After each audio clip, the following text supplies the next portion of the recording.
My name is Julissa Gomez, and I am pleased to join you in Open Dialogue with Julissa Gomez.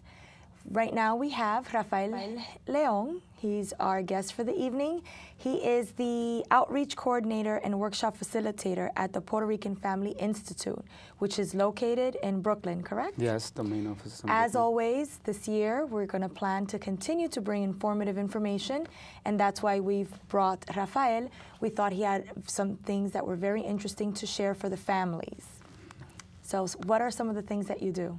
Well, first, at the Puerto Rican Family Institute, we have a federal grant to be able to provide parenting classes specifically for the father, so they can understand how important their role in the nucleus of the family is, especially the child. And the other component is the Healthy Marriage Initiative program, which is pretty much how to build a healthy relationship or create the type of relationship that you would like with your partner. Because a healthy relationship is the best foundation to raise healthy children. Okay, so if someone is wondering what kind of workshops, you're the workshop facilitator, what kinds of things do you offer the family that's looking to have healthy relationships with their children and with each other?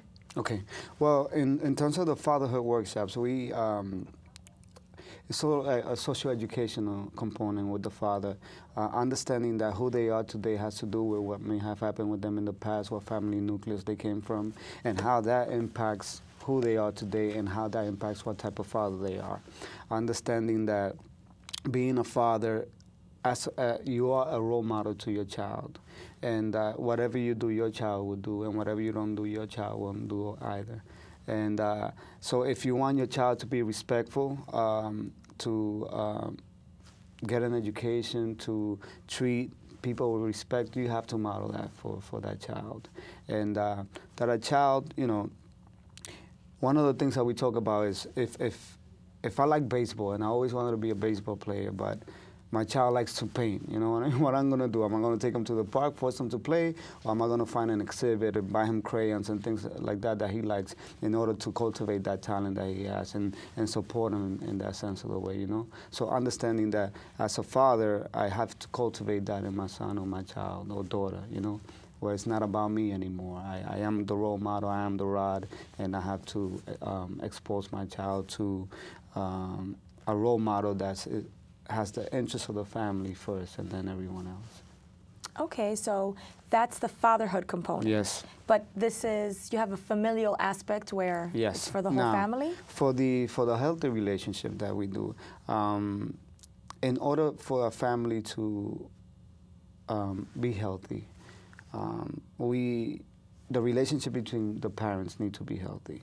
And that means that treating each other with respect, communicating in ways that are non-offensive, and understanding that the responsibility to create the relationship that you want starts with you first. I can't wait on my partner to do what they have to do in order for me to create what I want to create. So in terms of what we teach the couples there is that there are 4 foundations for a healthy relationship. Number 1 is physical safety. Meaning that I can express what I feel. I can be me without the threat of any harm, physical harm in any way.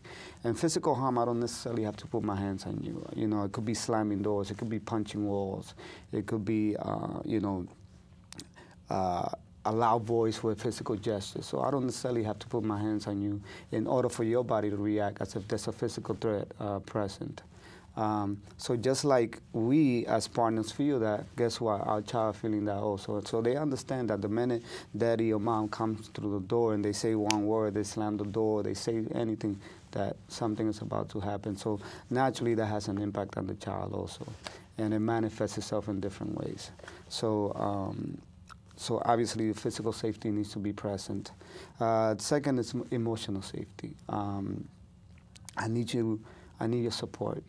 I need your support in loving me, in showing me that you care. I need your support in,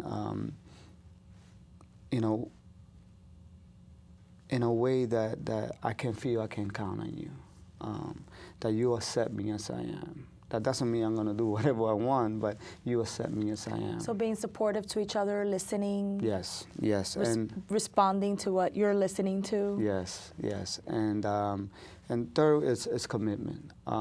Commitment safety. That means that it's you and I. That means that above everything else, if we have to make a decision, we make the decision. You know, I can't have somebody, my cousin, my mother, my father come in and step in and tell us what to do. We come first ahead of the children, because if we're healthy, our children are going to be healthy. If we're engaged in a healthy relationship, it's going to manifest for the children. And so we have to model that for them also. Commitment means you and I, and there's no one else. There's no other choices, you know what I mean? But most of all, that this relationship has a future. We're going somewhere. Okay. I can count on you. So obviously... so it's like the extraction of the fear of this person's going to walk out if I'm honest, or if I'm demanding support, emotional support. Yeah. So commitment to stay within the relationship. Yes, commitment is very important. And at the end of it all, so if that's reflected in my household or in your household, it's going to reflect in the community. So the fourth component is community safety. So the more healthy relationship we have amongst adults, the more healthy family, obviously, it's going to manifest itself out in the Because it takes a village to raise a child. Exactly, exactly. So what does that mean? That the school that your child's going to go to in the neighborhood is going to be safe. That if they play in the park, you don't have to worry about it too much. If they're in the front yard, you know, you're okay. It all seems to fall under the umbrella of communication. Yes. You know, if you have a healthy communication, you will communicate without slamming doors. Yes. You will be an effective listener and be able to provide support. Yes. And have commitments, etc. Yes, yes. Okay. And, you know that there are going to be challenges, but my commitment to you will not waver. I'll be here. I'll be standing for you here. Speaking of the challenges, do some of the workshops or the way, the things that are available to the person that comes to the Puerto Rican Family Institute seeking problem-solving mechanisms for these challenges? Because we all face challenges every day. Yes, yes. So it's kind of like what makes our life exciting, right? Yes, if it was perfect, then we'd all be bored. Yeah. Well, the workshops are workshops. They're not therapy, you know. Yes. So they're workshops. If there's a couple that expresses any further need to seek private counseling, we do provide that, and we make the proper referrals. So that is available. So it's not couple counseling, family counseling that's available, maybe domestic partner, anger management counseling is... Well, within the workshop, right, we touch the topics of a healthy relationship amongst you and I, amongst adults. After that, if anything else is present that is above what the workshop is offering, and the participant expresses a need, then we make the proper referrals within the Puerto Rican Family Institute or whatever other agencies we have linkages to. You have a lot of partnerships with agencies. I know that the Puerto Rican Family Institute is located in Brooklyn, correct? Well, the main office is here on 15th Street. We have various offices throughout the city. We have in Manhattan, in Brooklyn, the Bronx, and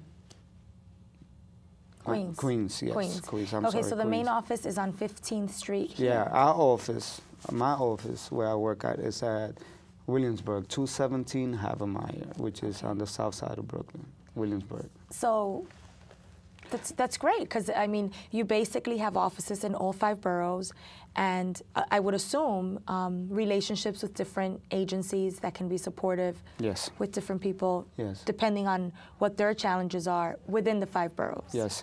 One of the great advantages that we have is that we're able to provide the workshops anywhere in the city. As long as we get provided the space, that's all that we need. Everything else we provide. We provide breakfast and lunch. We provide Metro cards, and we provide childcare completely free. So the couple doesn't have to worry about anything. They just come in, concentrate on each other, and really get a chance to connect with one another in ways that maybe they haven't done in That really is excellent, because especially in today's economic challenging times, that can definitely be a stress or an excuse why.